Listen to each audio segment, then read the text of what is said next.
નાના ભાડિયાની સરકારી શાળાના વિદ્યાર્થીઓ વિવિધ મુદ્દાઓની રજૂઆતો કરી હતી। ગ્રામજનો સાથે નાના ભાડિયાની સરકારી શાળાના વિદ્યાર્થીઓએ ગ્રામ પંચાયતની ગ્રામ સભામાં વિવિધ મુદ્દાઓની રજૂઆતો કરી હતી। Story report by Paresh Joshi.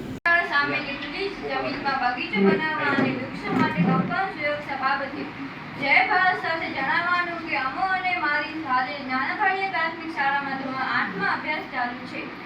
આજે ગાંધી જયંતિ નિમિત્તે નાના ભાડિયા ગ્રામ કચેરીમાં ગ્રામ સભાનું આયોજન કરવામાં આવ્યું છે। આજે 2 ઓક્ટોબર ગાંધીજી જયંતિ નિમિત્તે અમે વિદ્યાર્થીઓ અમારી શાળાના અને ગામના વિકાસ કાર્ય માટે સહભાગી થઈ રજૂઆત કરવા હાજરી આપી છે। તો સૌ ગ્રામજનો અને અધિકારીઓને અમારી રજૂઆત માટે માન લાગણી સમજીને ધ્યાન આપવા વિનંતી।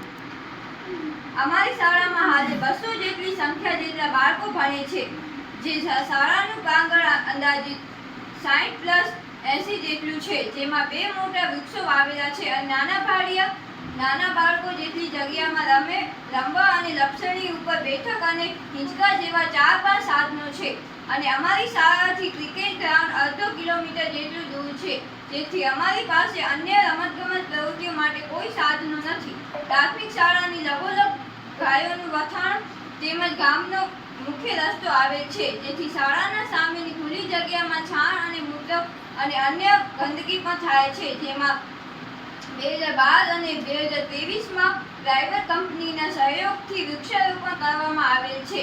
એમાં એક વડીલો છે, તેમાં ખાસ ભજીયાના કુંડાની જરૂર છે અને આ જગ્યાએ લોકેશન આપ જાતે પણ રૂબરૂ નિરીક્ષણ કર્યું છે, જેમનું માપ મેજર નીચે મુજબ છે। રૂબરૂ નિરીક્ષણ કર્યું ઉત્તર દિશામાં પૂર્વ અને પશ્ચિમ દિશામાં પહોળાઈ 38 ફૂટ છે, ઉત્તર અને દક્ષિણમાં એમની લંબાઈ 6 ફૂટથી વધારે છે। દક્ષિણ દિશામાં પૂર્વ અને પશ્ચિમ સાઈડના પહોળાઈ 48 ફૂટ જેટલી છે અને એમાં 10 થી 15 વૃક્ષો વાવેલા છે અને અહીંયા મેઇન ગામનું વરસાદનું વહેણ આવેલું છે, જેમના નિકાલ માટે 35 ફૂટ જેટલો પૂર્વ સાઈડમાં જગ્યા રહે છે। અહીંયા ફેન્સિંગ કે કમ્પાઉન્ડ બની જાય અને એમાં ઇન્ટરલોક નાખવામાં આવે તો એની અંદર નવા રમતગમત સાધનો લાવવા શકાય, તેમાં વૃક્ષો માટે સુરક્ષિત થઈ જાય અને ઉત્તર અને દક્ષિણ દિશામાં પાણી માટે નીચે બાઉન્ડ્રી કે ફેન્સિંગમાં બોક્સ પણ મૂકી શકાય, જેના માટે ગ્રામ સભામાં હાજર રહેલા મહાનુભાવ અને ચર્ચા વિચારણા કરી સૌની સહમતિ જાણ્યા બાદ કરાર કરી અંદાજિત 1.5 લાખ જેટલી રકમ ફાળવવા આવે એ બાબતે આપનું ધ્યાન દોર્યું છે। અમારું આ શાળામાં છેલ્લું વર્ષ છે, પણ આ વિશે જે ભણશે એમને ઉપયોગી થશે। મારું નામ અમીરભાઈ શામજીભાઈ હાથી છે। હું ગામ નાના ભાડિયામાં રહું છું અને મારું વ્યક્તિગત પરિચય આપું સોશિયલ એક્ટિવિસ્ટ તરીકે તો હું માંડવી તાલુકા મહેસરી સમાજમાં 10 વર્ષ સુધી મંત્રી પદે સેવા આપી છે। નાના ભાડિયા ગ્રામ પંચાયતમાં મેં 5 વર્ષ ચેરમેન સામાજિક ન્યાય સમિતિ તરીકે સેવા આપી છે અને વર્તમાનમાં હું નાના ભાડિયા એસએમસીમાં સદસ્ય છું। તો મને એવું લાગ્યું કે ભાઈ દર વર્ષે ગ્રામ સભા તો યોજાય છે, આપણે આપણું દેશ વિશ્વગુરુ બનાવવા માટે એક તો શિક્ષણ, સમર્પણ અને જાગૃતિ છે ને એ મહત્વની છે।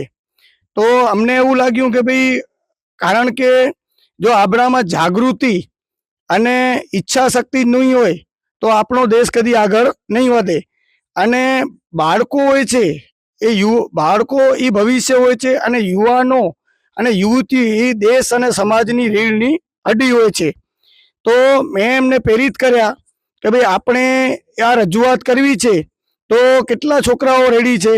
તો હેતવીબેન અને એની સાથે 5-10 છોકરા છોકરીઓએ રજૂઆત કરવા આગળ આવી અને જે ગઈકાલે ગ્રામસભા હતી 2 ઓક્ટોબરે, તો એમાં એ લોકોએ પોતાની પ્રાથમિક શાળામાં જે ખુલ્લી જમીન છે અને ત્યાં પાણીનું વહેણ પણ છે, તો એમાં પાણીનો વહેણ પણ ના અટકે અને એ બગીચો બની જાય તો ત્યાં ભવિષ્યમાં કોઈ દબાણ ન થાય, ત્યાં બાજુમાં વથાણ છે તો ગંદકી ન થાય અને જે બાળકો રમતા હોય એની અંદર કોઈ ફેન્સિંગ કે દિવાલ બની જાય તો બાળકો પણ અંદર સુરક્ષિત રમી શકે અને તેને પશુઓની કોઈ ભય ન રહે।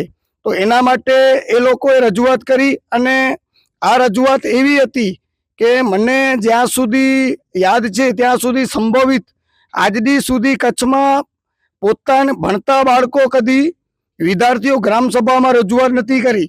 તો એનાથી એક બે મેસેજ જશે. તો એક તો બાળકો છે એને તમે અધિકારીઓથી મળાવો, એમને સરકારી કર્મચારીઓ દેખાડો અને એમને ગ્રામસભાઓ અને એવી જગ્યાઓ પર રજૂઆત કરવા શીખવાડો, જેથી આ બાળકોની અંદર આવી અધિકારો, હક અને પોતાની રાષ્ટ્ર અને ગામ પ્રત્યેની જે ફરજો છે, એમના જે હકો છે એના પ્રત્યે જાગૃતિ આવે અને ઈચ્છા શક્તિ જાગે. તો આ બાબતે તેમજ મારી એવી રજૂઆત છે કે આ ગ્રામની અંદર એક સીસીટીવી કેમેરા લાગે અને આ બની શકે તો બગીચો તાત્કાલિક ધોરણે બને.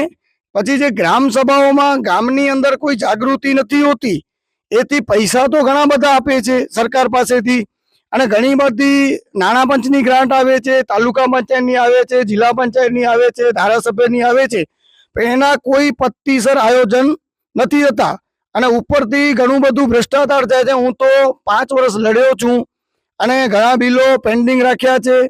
પાણી માટે જે સમસ્યાઓ છે, ગટરની સમસ્યાઓ છે, આયોજન પત્તીસર નથી થતા એની સમસ્યાઓ છે. તો આ સમસ્યાઓનું ગામ લોકો આ બાળકીઓની સાથે જેમ જાગૃત થાય તો મને એવું લાગે છે કે આપણી 90% સમસ્યાઓનું સમાધાન થઈ શકે. અને ગામ લોકોને પણ મારી રિક્વેસ્ટ છે, મારી રજૂઆત છે કે આ બાળકોમાંથી પ્રેરણા લે અને આખા કચ્છને આ બાળકીઓમાંથી પ્રેરણા લેવી જોઈએ. જો એક બાળકીઓ ગ્રામસભામાં જઈ અને વિસ્તરણ અધિકારીને પોતાની રજૂઆત કરી શકતી હોય તો આપણે તો સક્ષમ છીએ, ભણેલા છીએ, મોટા છીએ, વડીલ છીએ, તો આપણને આગળ આવવું જોઈએ. અને આ સમયમાં જે લોકોએ હાજરી આપી એનું અને ખાસ આશાપુરા ન્યૂઝનું હું ખૂબ ખૂબ આભાર વ્યક્ત કરું છું. રાતના લાઇટનો અમને થોડોક પ્રોબ્લેમ હતો તો હિરાનભાઈ જોયો કે ભાઈ અહીંયા ભેગા થયા છે તો એમણે પોતાની ગાડી ઊભી રાખી અને એમણે અજવાળો કરી આપ્યો. તો હિરેનભાઈ પરમારનો પણ ખૂબ ખૂબ આભાર. અને હું આટલું કહી અને મારી વાણીને વિરામ આપીશ.